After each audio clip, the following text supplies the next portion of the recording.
नमस्कार, देख रहे हैं आप रिपब्लिक बिहार और मैं हूं चंदन कुमार। आज हमारी चुनावी यात्रा पहुंची है बांसपट्टी विधानसभा क्षेत्र में और यहां के जो वर्तमान विधायिका हैं रंजू गीता, खास बातचीत करेंगे अपने विधानसभा क्षेत्र में इन्होंने क्या किया है और आगे इनकी क्या रणनीति है। हालांकि चुनावी रणनीति इनकी भी तैयार हो गई है। आज वर्चुअल रैली थी जिसके माध्यम से हर एक पंचायत में वर्चुअल रैली की गई, वहाँ लाखों की संख्या में लोग आए, सोशल डिस्टेंसिंग की पालन की गई, लेकिन एलसीडी के माध्यम से ये कार्यक्रम भी की गई। लेकिन बात आती है कि ये रंजू गीता हैं और इनका खास परिचय किसी परिचय के मोहताज नहीं है। लेकिन अब बात आती है कि चुनावी मुद्दा में ये क्या क्या करने वाले। सबसे पहले स्वागत करते हैं रंजू गीता का। मैम, आपका स्वागत है रिपब्लिक बिहार। आपके रिपब्लिक बिहार के माध्यम से मैं अपने सभी दर्शकों को प्रणाम करती हूँ सबसे पहले, और आपके माध्यम से अपने दर्शकों को कोटि कोटि बांसपट्टी विधानसभा के लोग हों या हमारे जनक जननी माँ सीता की भूमि सीतामढ़ी वासी हों या पूरे बिहार वासियों को भी मेरे तरफ से प्रणाम करती हूँ। खास बातचीत में मैम, ये खासकर अधिकतर आज बिजी थी, हमें समय दिया, इसके लिए आपका बहुत बहुत धन्यवाद। सबसे पहला सवाल मैम, लगातार आप रैली कर रही हैं, 10वां वर्ष आपका बीतने जा रहा है विधायकी में। डेवलपमेंट की बात अगर चर्चा करें सबसे पहले, तो आपने जो पिछले पंचवर्षीय में आप विधायक थी, इस पंचवर्षीय में भी आप विधायक हैं। लगातार 10 साल में जो आपने विकास किया है, कुछ ऐसा विकास जो 10 साल पहले कभी नहीं हुआ हो, आप बता सकती हैं? बिल्कुल, ऑफ कोर्स मैं बताना चाहूँगी आपके बीच में। सबसे पहले मैं आभार प्रकट करती हूँ बांसपट्टी विधानसभा के सभी मतदाता मालिकों के प्रति, क्योंकि बांसपट्टी विधानसभा अपने अस्तित्व में 2010 में इसका निर्माण हुआ। परिसीमन कटकर 4 विधानसभा से कट करने के बाद बांसपट्टी विधानसभा बना। कुछ सीतामढ़ी विधानसभा कटा, कुछ पुपरी विधानसभा से कट कर आया, कुछ बथनाहा की पंचायत कट कर आई, कुछ रूनीशादपुर की पंचायतें कट कर आई। तो ये 4 विधानसभा से कटा हुआ पंचायतों को एकत्रित करके बांसपट्टी विधानसभा स्थापित हुआ। और मैं पुनः आभार प्रकट करती हूँ आपके माध्यम से बांसपट्टी विधानसभा के सभी मतदाता मालिकों का, अपने कार्यकर्ता साथियों का, अपने पार्टी के शीर्ष नेताओं का और महिलाओं का, पुरुषों का, युवाओं को और मेरे अपने शुभचिंतकों का, जिन्होंने मेरे अपरिपक्व कंधों पे पहली बार बांसपट्टी विधानसभा की जवाबदेही सौंपने का काम किया। और मैं इसके बड़े निष्ठा से, ईमानदारी से, उत्साह के साथ, पूरी शक्ति, क्योंकि कोई भी जनप्रतिनिधि को शक्ति कुछ दिनों के लिए जनता जनप्रतिनिधि के हक में सौंपती है। तो सभी मतदाता मालिकों का स्नेह भरी शक्ति का हमने बड़ा सदुपयोग किया। और आपका जो प्रश्न है कि 10 वर्षों में क्या काम किया, मैं बताना चाहूँगी। मेरा प्रश्न ये है मैम कि आपने जो 10 वर्ष में काम किया है, ऐसा कोई कार्य जो 10 वर्ष पहले नहीं हुआ था, आपके आने के बाद हुआ? मैं वही बता ही रही हूँ, आपसे बता रही हूँ कि ये 10 वर्ष की कहानी नहीं, ये बांसपट्टी विधानसभा में आज़ादी के बाद हम लोग बांसपट्टी विधानसभा वासी पथ निर्माण सिर्फ नाम सुनते थे या किताबों में पढ़ते थे, पेपर में पढ़ते थे, पत्र पत्रिकाओं में पढ़ते थे, या फिर प्रिंट मीडिया और इलेक्ट्रॉनिक मीडिया के माध्यम से सुनते थे। या बातें मैं नहीं करी क्योंकि मैं यहाँ की एमएलए हूँ। आप यहाँ की एक एक जनता से पूछ लेंगे, चाहे वह किसी भी समाज के अंतिम पंक्ति में बैठा हुआ व्यक्ति क्यों ना हो, वो भी आपको ये बात बताएंगे। मैं अपने सबसे पहले आपका सवाल देने से पहले, जवाब देने से पहले मैं आभार प्रकट करती हूँ परम आदरणीय विकास पुरुष माननीय मुख्यमंत्री नीतीश कुमार साहब जी के प्रति, जिन्होंने महिला सशक्तिकरण का बिहार में एक आगाज़ दिया। और वह आगाज़ अब पूरे देश में आवाज़ ही बनकर नहीं, एक शक्तिशाली बन कर के महिलाओं का आवाज़ वहाँ तक पूरे देश में गूंज रहा है। और यह बातें जो पंचायती राज के चुनाव और नगर निकाय के चुनाव में जो चुनाव हुए, हम महिलाओं को 50% आरक्षण देने का, यह बिहार और हमारे देश के काफ़ी राज्यों में कई राजनीति करने वाले राजनेताओं ने मतलब इतनी दूर की बात नहीं सोची थी। क्योंकि बापू का जो सपना था महिला सशक्तिकरण का, कि जब तक हम आधी आबादी को सशक्त नहीं करेंगे तो हमारा राज्य और देश विकसित नहीं होगा। तो उनके सपनों को निश्चित रूप से धरातल पर उतारने का काम माननीय मुख्यमंत्री नीतीश कुमार साहब किए। और मैं पंचायती राज की बात जो करी, कोई किताब में पढ़ी नहीं, मैं एक प्रैक्टिकल, मैं गवाह हूँ कि अगर सीतामढ़ी जिला परिषद का अध्यक्ष का सीट महिला के लिए रिजर्व नहीं होता तो मैं भी अपने घर में बैठी होती, अपने बच्चों को पालती और आज आपके बीच में राज्यवासियों, सीतामढ़ी वासियों और बाजपट्टी विधानसभा वासियों के सामने आपके चैनल के माध्यम से आज नहीं होती। तो यह सीधा श्रेय मैं अपने नेता माननीय मुख्यमंत्री महोदय को देती हूँ कि उन्होंने महिला जो आरक्षण दिया पंचायती राज में, जिसकी मैं उपज हूँ, गवाह हूँ। महिला को यानी कि आगे उन्होंने बढ़ाया है। अब दूसरी बात, आपने सवाल किया था कि 10 वर्षों में कम होता। अब देश आज़ाद हुए हमारे यहाँ कितने साल बीत गए, कई शतक कई दशक बीत गए, 74 साल हो गए, लेकिन आज तक बाजपट्टी में सड़कों का जो स्थिति थी, तो पथ निर्माण की सड़क हमने पहली सड़क चकौती से अपने बाजपट्टी विधानसभा में 10 से 15वीं में, तो उन 5 वर्षीय में चकौती जो जाले विधानसभा से सटा हुआ मेरा विधानसभा है, अंतिम बॉर्डर है। मतलब चकौती पंचायत का जो बीच में सड़क है उसका एक किनारे बाजपट्टी विधानसभा और दूसरे किनारे जाले विधानसभा, तो वहाँ से हमने शुरुआत करके अब बाजपट्टी, उसके बाद बोखड़ा, नानपुर, फिर बाजपट्टी आ गए, फिर हमने डुमरा, यानी 57 किलोमीटर की सड़क का निर्माण करवाया, स्वीकृति करवाई, निर्माण कराई एजेंसी। उसके बाद दूसरा सड़क जो इधर बाजपट्टी से शुरू होकर के रसलपुर से बाजपट्टी और बाजपट्टी टू गाढ़ा, इसमें 3 विधानसभा को जोड़ा। हमने कभी भी कोई काम अपने विधानसभा तक नहीं सीमित रखा, क्योंकि मुझे पता है कि अगर हम और हमारा समाज कम्युनिकेशन की सुविधा अगर उसे मिल जाए तो विकास की राह चलनी आसान होती है। दूसरी जो कुम्मा से चलकर बाजपट्टी को आया, वो 3 पथ निर्माण की सड़क बना और इसके अंदर काफ़ी पुल, बड़े बड़े ब्रिज भी बने हैं, कुछ में कंस्ट्रक्शन पीरियड में है, हाथ लगा हुआ।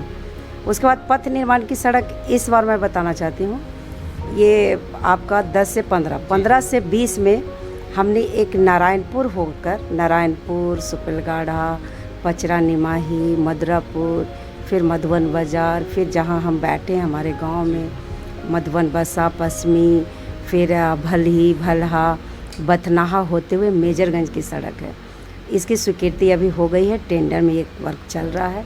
इसमें भी कई हाई लेवल ब्रिज बनेंगे और ताकि हमारे जिला, हमारा बाजपट्टी विधानसभा के लोगों को सुविधा हो। कहना चाहती हैं कि आप राजनीतिक करियर में आने से, मैं वो बात आपसे नहीं करना चाह रहा था, लेकिन आपने छेड़ ही दिया तो इस बात को भी और आगे ले जाते हैं। जब आप यहाँ बहू बन के आई थी तो आपका रिक्शा यहाँ से कुछ दूर पहले, आपके पकड़ी दयाल के शायद नाम रहे, वहाँ आपकी रिक्शा, आपको गाड़ी से उतार कर रिक्शा में बैठाया जाता था, फिर ग्रामीण लोग वहाँ से रिक्शा को उठा कर लाते थे, तो वहीं से आप इंस्पायर हो गए कि मुझे कुछ करना है। फिर आपने चुना कि यहाँ के लोगों ने आपने जिला परिषद चुना, उसके बाद फिर आप विकास की राह पर चलती गई, उसके बाद आप फिर से विधायक बनी हैं। विधायक बनने के बाद काफ़ी अच्छी सड़क है आपके घर तक आने के लिए।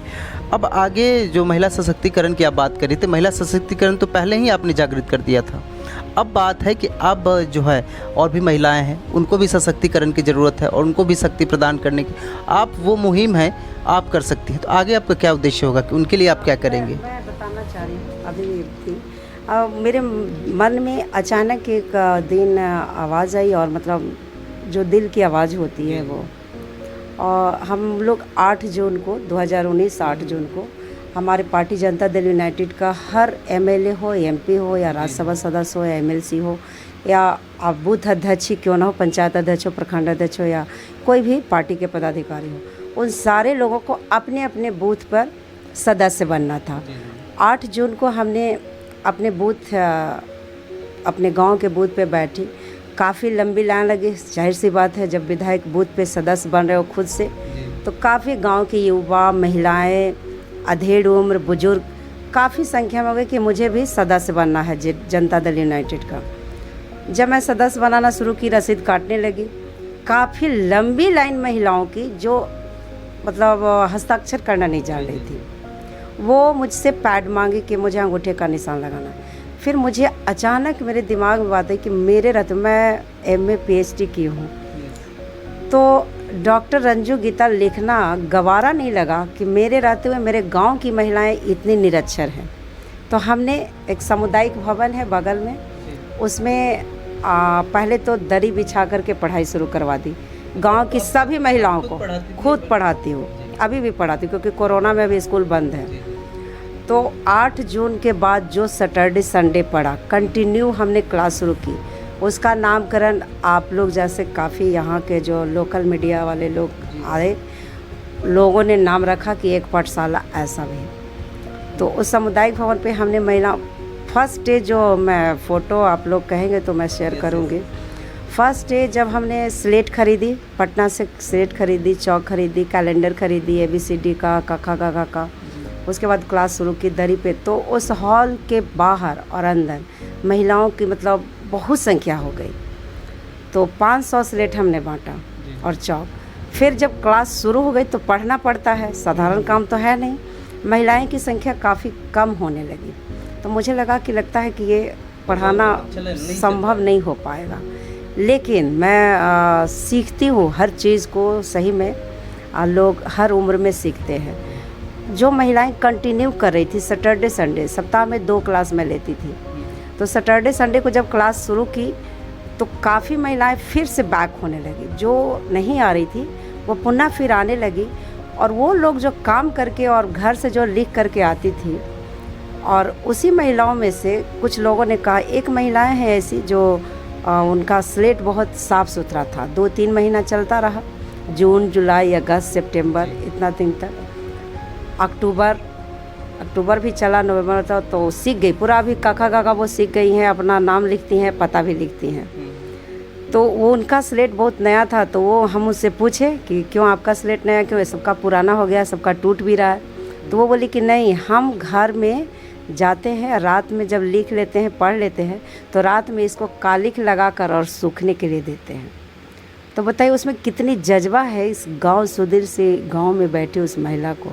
और उसका इच्छा था कि हमारे पिताजी, जब हम बचपन में थे तो मेरे पिताजी जब मोती का स्लेट बिकता था तो हमको बहुत शौक़ था कि हम भी पढ़ाई करें, और मेरे पिताजी मोती का स्लेट ला कर दें। तो उसके पिताजी ने डांट कर चुप करा दिया था कि नहीं, बेटियों को नहीं पढ़ना है। यहाँ शादी हुई, बहुत साधारण घर में शादी हुई, यहाँ भी वो नहीं पढ़ पाई। लेकिन हमारी एक विधायक मिली, वो रिश्ते में बहू लगती है, मैं सासू माँ लगती है उसकी। गाँव की बात है तो रिश्ते तो होंगे ही। तो वो अब ये बात आप कह रहे हैं, मैं रोकना चाहूँगा आपको।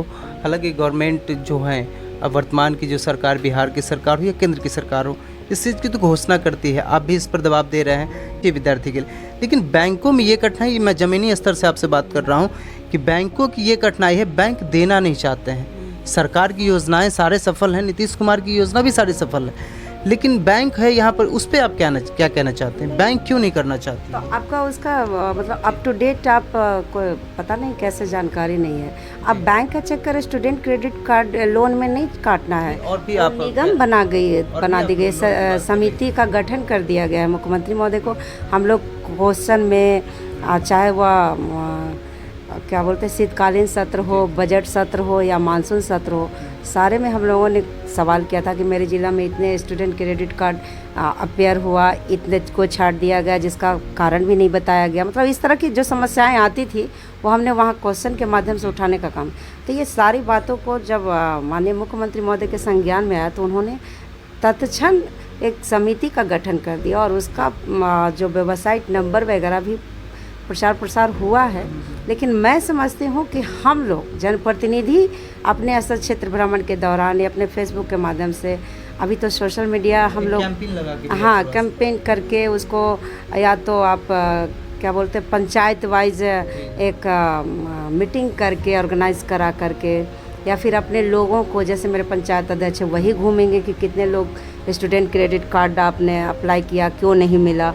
तो ये सब काम मेरा अगला जो जनता मुझे आशीर्वाद देगी, और यहाँ के मतदाता मालिकों का मैं शुक्रगुजार हूँ कि एक जनप्रतिनिधि और जनता का जो भरोसा और विश्वास है, मैं सौभाग्यशाली। मैम, चंद 2 सवाल और आपसे मैं करना चाहूँगा कि जनता आपको चाह रही है, लगातार 10 वर्षों से आपको विधायक के रूप में देख रही है, आप भी सेवा दे रहे हैं, लेकिन अब की बार फिर से नीतीश कुमार की बोली आ रही है, आपको फिर से लोग चाह रहे हैं, युवा भी बल दे रही हैं, युवती भी बल दे रही हैं कि फिर से आने चाहिए आप, डॉक्टर अंजू गीता। लेकिन अब मैम ये है कि आपने जिस क्षेत्र में काम किया है, सड़क की स्थिति सही है, पुल पुलिया भी बनी है, कनेक्टिविटी भी अच्छी बन गई है। लेकिन अब मैम बात आती है कि युवा के लिए, जैसे आपके क्षेत्र में खेल मैदान नहीं है, बहुत सारे ऐसे जगहों पे ये होनी चाहिए। बहुत सारे युवा, मैं जब चुनावी मुद्दा बात करने जाता हूँ क्षेत्रों में, तो ये सब मुद्दा सुनने को मिलता है। इसलिए मैं आपसे बात करूँगा कि यहाँ पे खेल के लिए मैदान होनी चाहिए, कहीं पाठशालाएँ होनी चाहिए, हाँ क्या कहते हैं, और भी अच्छे अच्छे जो भी हैं स्किल डेवलपमेंट की और व्यवस्था होनी चाहिए पंचायत स्तरीय, वो भी। इसके लिए आप क्या कहना चाहेंगे? आप बताएं कि खेल का मैदान है। मैं बताना चाहती हूँ कि 2010 से 15 में जब मैं जीती थी तो हमारा 3 ब्लॉक है। 3 ब्लॉक का बीच का ब्लॉक नानपुर है, बोखड़ा लास्ट है, नानपुर बीच में और बाजपट्टी फर्स्ट है। तो नानपुर में बेला शांति कुटीर बेला उच्च विद्यालय का जो फील्ड है उसमें मैं खेल का मैदान बनवा चुकी हूँ, उद्घाटन किया है, वहाँ लोग खेलते भी हैं। अब बात रही, क्योंकि सरकार की जो योजना है वो पॉलिसी है, उसमें हर प्रखंड में एक स्टेडियम बनना है। तो मैं हर सत्र में क्वेश्चन करती हूँ। तो इसका जो स्कूल का जो फील्ड है, या हम स्कूल के फील्ड को ही बना सकते हैं। आज के दिन में तो कोई हमें देगा नहीं, लोग ज़मीन तो लैंड देते नहीं हैं, लोग प्रोवाइड करते नहीं हैं। और सरकार की पॉलिसी ये है भी नहीं कि आप ज़मीन सरकार खरीद करके और खेल का मैदान बने। तो ये पॉलिसी मैटर है, अपर लेवल की चीज़ है। जहाँ तक मेरा सवाल है, मैं अपने क्षेत्र में 3 प्रखंडों का बीचों बीच में वहाँ ज़मीन उपलब्ध हुआ था और वो पहला स्टेडियम हमने बना करके अपने युवाओं को सुपुर्द कर चुकी हूँ। बात रही पंचायत स्तर तक, पंचायत स्तर के स्टेडियम बनाने के लिए अभी कोई सरकार के अधीन पॉलिसी ही नहीं बनी। लेकिन अगर होगी तो कोशिश करेंगे आप? होगी ज़मीन उपलब्धता, क्योंकि बाजपट्टी का हम लोगों ने बाचोपट्टी नारहा स्कूल का हर समय क्वेश्चन करती हूँ। वहाँ आते हैं लोग, नापते हैं, कम पड़ जाता है, फिर वही जवाब मुझे दे दिया जाता है। बात रही बाजपट्टी उच्च विद्यालय, यहाँ जो नोपानी उच्च विद्यालय है, वहाँ भी जो उसका पैमाना है स्टेडियम बनने का वो भी कम है, तो इसके लिए वहाँ नहीं बन रहा है। अब हम जिस पंचायत में हैं, मधुवन बसा पश्चिमी और मधुवन बसा पूर्व, वहाँ एक रन की ज़मीन है, तो वहाँ फिर धार्मिक भावना से जुड़ा हुआ रन है, वहाँ है स्टेडियम के लायक ज़मीन है, लेकिन वहाँ रन पे वो या तो क्या उसको ताजिया वगैरह खेले जाते हैं, धार्मिक स्थल से उसे जोड़ दिया गया है, तो वहाँ बनना संभव नहीं है। तो मैं अपने युवाओं से आपके माध्यम से माफ़ी चाहूँगी कि ये स्थिति है तुम्हारी माँ की। अब माँ की स्थिति को समझो और अगले में मौका दो, ताकि पंचायत स्तर तक की जैसे ही पॉलिसी आती है सरकार की, तो हम लोग पूरी कोशिश करके हर पंचायत। अच्छा मैम, अब बात करता हूँ एक राजनीति के तहत ना, अगर एक माँ के तहत अगर आपको पूछा जाए सवाल कि मैं एक पत्रकार हूँ, अगर आपसे सवाल पूछूँ, आपको क्या कठिनाई होती है? आप क्षेत्र में जाते हैं, कठिनाई तो आपको भी होती होगी, किस तरह की कठिनाई आपको सामना करनी पड़ती है? नहीं, आज के डेट में मुझे कोई कठिनाई नहीं है, क्योंकि मैं बहुत खुश नसीब हूँ। मैं इसलिए नहीं कि जेडीयू की विधायक बोल रही हूँ, मैं इसलिए खुश नसीब हूँ कि हमने जो पढ़ा है, क्या परिस्थिति थी, क्या सामना करना पड़ता था हमारी देश की प्रथम शिक्षिका सावित्रीबाई फुले को। क्या वो शिक्षिका बनते हुए भी लोगों को शिक्षित करने के लिए जाती थी, तो उन्हें उनके शरीर पे गंदा कचरा फेंका जाता था। आज किसी की मजाल नहीं नीतीश कुमार की राज में कि कोई महिला, किसी भी महिला, बिहार के किसी भी कोने की महिला को कि वो सामाजिक कार्य के लिए, चाहे वो जीविका की दीदी हो, चाहे वो आशा की दीदी हो, चाहे वह आपकी आंगनवाड़ी सेविका सहायिका हो, चाहे वह शिक्षक शिक्षिका हो, चाहे वह खेल कूद की जो हमारी बेटियां आगे आ रही हैं उसको, चाहे पंचायत स्तरीय जनप्रतिनिधि की, चाहे हम लोग जो असेंबली की महिला जनप्रतिनिधि हैं, उसके बाद चलिए आप लोकसभा की महिला। मैं बहुत खुश नसीब हूँ इस मामले में कि हम लोगों को कहीं कोई परेशानी ही नहीं है। क्षेत्र में परेशानी होती थी जब मैं 2006 में पहली बार निकली थी चुनाव लड़ने के लिए, तो मेरे कार्यकर्ता साथी, मैं बाजपट्टी में अभी आपसे बात कर रही हूँ, बाजपट्टी का एक रायपुर बाज़ार है, नानपुर का कोयली बाज़ार है, बोखड़ा का बनौल बाज़ार है। 3:30 बजने के बाद मुझे वहाँ जाने से मना करते थे लोग। क्यों? क्योंकि उस समय बाज़ार पे दारू पीकर काफ़ी संख्या में लोग आलतू फालतू बोलते थे, रहते थे। आज मना किया जाता। मेरे कार्यकर्ता बोलते थे कि नहीं नहीं अब टाइम नहीं है, अब वहाँ जाने लायक टाइम नहीं है, वो उधर से नहीं, अब दूसरे पंचायत में घुसते हैं हम लोग। लेकिन ये शराबबंदी बिहार में होने के बाद, हाँ, जब से शराबबंदी हुआ, हाँ, और हम लोग को बल मिला। अब हम लोग 10 बजे, 11 बजे, 4 बजे, 3 बजे कोई टाइम नहीं है। और सचमुच में जब मुख्यमंत्री महोदय पहली बार बने थे और उनसे आप जैसे ही तत्कालीन प्रिंट मीडिया और इलेक्ट्रॉनिक मीडिया के साथियों ने जो क्वेश्चन किया था कि आपकी पहली प्राथमिकता क्या होगी, तो उन्होंने 3 ही शब्द बोला था, एक शब्द को 3 बार दोहराने का काम किया था, सुशासन सुशासन सुशासन, और उन्होंने स्थापित किया है। तो निश्चित रूप से कानून का राज यहाँ स्थापित है पूरे बिहार में और लोगों को विश्वास हुआ है। लेकिन मैम मैं इस पर ऑब्जेक्शन लगाना चाहूँगा क्योंकि आपराधिक घटना भी लगातार बिहार में होती जा रही है। आज मुजफ्फरपुर की घटना मतलब शीर्ष पर है कि वहाँ के घरों में डकैती भी हुई और वहाँ की लड़की को भी उठा के ले जाया गया। इस पे आप क्या टिप्पणी करेंगी सुशासन की सरकार में? तो आप घटनाएं हो रही हैं, मैं कह रही हूँ घटनाएं हो रही हैं, लेकिन आपको पूरी तरीके से भरोसा दिलाती हूँ कि जो दोषी उसमें होंगे उन्हें 24 घंटे के अंदर में पकड़ लिया जाएगा। और उन्हें प्रशासन तो आश्वासन दिया है। अब प्रशासन नहीं, मैं भी एक विधायक होने के नाते भी अगर इस तरह की घटना पहले आज तक इस तरह डकैतियाँ, मर्डर, हत्याएं ये सब सुनी थी, लेकिन आज आप क्योंकि मैं प्रोग्राम में व्यस्त थी, सोशल मीडिया का भी न्यूज़ नहीं देख पाई हूँ और टीवी चैनल का भी न्यूज़ नहीं देख पाई हूँ। अगर लड़की को किसी ने उठा करके डकैती के दरमियान 3-4 दिन पहले की घटना है, लगातार बिहार की एक खबर ये अच्छा शीर्ष पर है। अच्छा, तो इस पे मैं कहना तो चाहूँगा। ज़रूर निश्चित रूप से दोषी को बख्शा नहीं जाएगा और देखेगा कि उसका क्या दूध का दूध पानी का पानी निकलेगा। अब आगे मैम आप सुशासन की बात कर रही हैं तो सुशासन सरकार में उनका जो कदम है, आप हमेशा से आप विधायिका रही हैं, अब विधायक होने के नाते अब आप किस एजेंडे के साथ चल रही हैं वो तो यहाँ की जनता भी जान रही है, आपके डेवलपमेंट को भी जनता दे।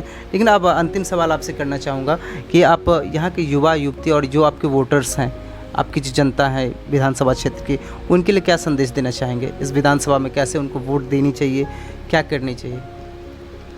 वो संदेश उनके लिए मैं दूंगी कि मैं उनके लिए सेवा के भाव से काम की हूँ। तो हम जनप्रतिनिधि और जनता के बीच में जो विश्वास है वो अटूट है। आप खुद घूम कर आ रहे हो या आपको पता चला होगा, तो वो अटूट विश्वास ही मेरी कमाई है, मेरी पूंजी है और मेरी ताकत है और मेरी शक्ति है। उसी के बदौलत हम आज यहाँ तक हैं और वो शक्ति मुझे आगे तक ले जाएगी, ये मेरा दृढ़ विश्वास है। और मेरी संकल्पना है, परिसंकल्पना जिसको कहते हैं, मेरा सपना है कि हर घर को जो बिजली मिला है, तो हमारे नेता का भी संकल्प है कि हम हर खेत को बिजली, हर खेत को पानी देंगे, युवाओं को रोजगार, ये चुनौतियां हैं उसे करना है अगला।